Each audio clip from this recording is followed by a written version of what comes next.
আসসালামু আলাইকুম বন্ধুরা, ব্লগিং উইথ ম্যারোজে একবার সকলকে স্বাগত জানাই। আমি আজকে যে রেসিপিটি বানাবো তার জন্য আমি এখানে নিয়ে নিয়েছি দুটো মিডিয়াম সাইজের পেঁয়াজ, যেটিকে আমি একদম মিহি মিহি শেপে প্রথমে পেঁয়াজগুলিকে আমি লম্বা শেপে কাটলাম, তারপরে মিডিল থেকে আর একটা কাট দিয়ে দিলাম। এইভাবে একদম কুচি কুচি করে কিন্তু কেটে নেব, যেভাবে আমরা ডিমের পেঁয়াজ কাটি।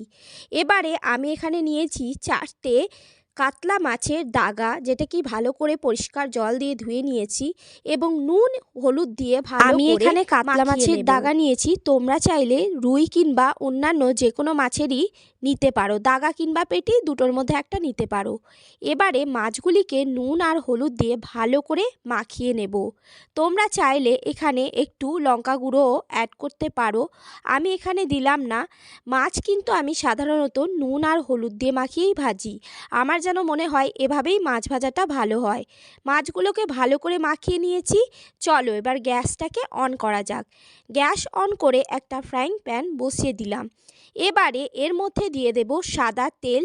তোমরা চাইলে সর্ষের তেল দিয়েও কিন্তু মাছটাকে ভাজতে পারো। তেলটা আমাদের ভালো করে গরম হয়ে গেলে মেখে রাখা মাছগুলিকে একে একে দিয়ে দেব এবং কড়া করে ভেজে নেব। এই রেসিপিটি বানানোর জন্য কিছু মশলা আমি ব্যবহার করব, যেটা আমি পেস্ট করে নেব। তো মাছগুলো তো ভাজা হচ্ছে, চলো মশলাগুলো আমাদের বেটে নেওয়া যাক।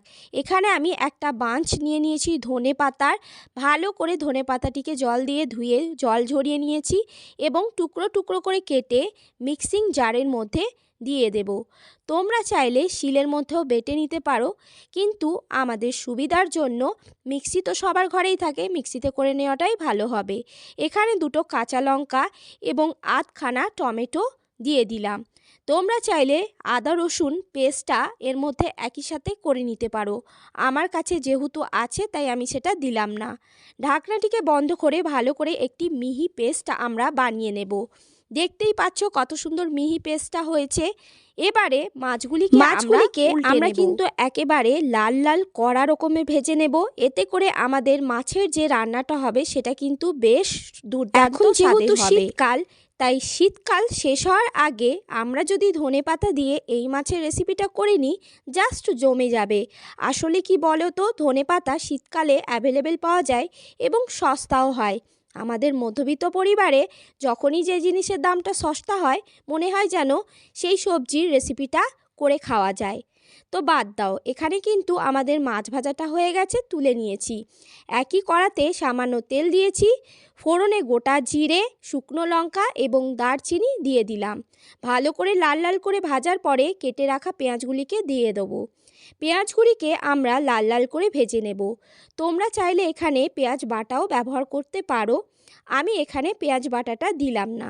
এবারে দিয়ে দিচ্ছি আদা এবং রসুন বাটা। আদা এবং রসুন বাটা সমপরিমাণ দেব।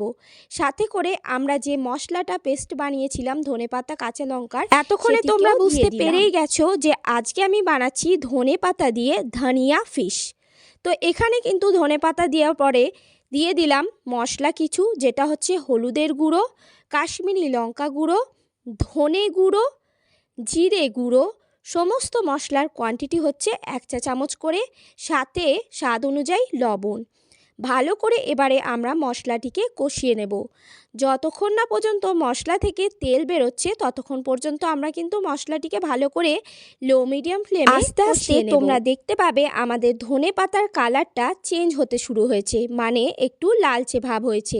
তোমরা দেখতেই পেলে এখানে সামান্য অল্প জল দিয়ে দিলাম। জলটি ফুটে উঠলে দিয়ে দিচ্ছি এর মধ্যে ভেজে রাখা মাছগুলিকে দেওয়ার পরে আমরা ভালো করে ফুটিয়ে নেব এবং সাথে কিছুটা গোলমরিচের গুঁড়ো ছড়িয়ে দেব। যেহেতু আমরা এখানে গুঁড়ো লঙ্কা ব্যবহার করিনি, ঝাল গুঁড়ো লঙ্কা, তাই গোলমরিচের একটা হালকা ঝাল থাকে, যেটা দিলে কিন্তু খাবারে টেস্ট আসে। গরম মশলার গুঁড়ো ছড়িয়ে কিন্তু পরিবেশন করে নেব। দুপুরবেলা হোক কিংবা রাত্রিবেলা হোক, গরম ভাতের সঙ্গে কিন্তু এই রেসিপিটা থাকলে জাস্ট জমে যাবে।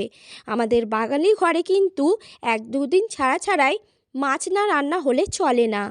এই রকম যদি কাতলা কিংবা রুই মাছের ঝাল করা হয় ধনেপাতা দিয়ে, জাস্ট আর দেখতে হবে না। কেমন লাগলো কমেন্ট করে অবশ্যই জানিও। রেসিপিটি যদি ভালো লেগে থাকে একটা লাইক করো এবং নতুন হলে চ্যানেলটিকে সাবস্ক্রাইব করে পাশে থেকো। কালারটা তোমরা দেখতেই পাচ্ছ কত অ্যাট্রাকটিভ কালার এসেছে। যে কোনো খাবারের কালার দেখেই কিন্তু বলা যায় সেই খাবারটা কতটা টেস্টি হবে। চলো এবার বন্ধুরা, রান্না তো কমপ্লিট হয়ে গেছে, খেতে বসে যায়। আমার অনেক খিদে পেয়ে গেছে, তো চলে এসছি এখানে খাবার নিয়ে। সাথে দেখো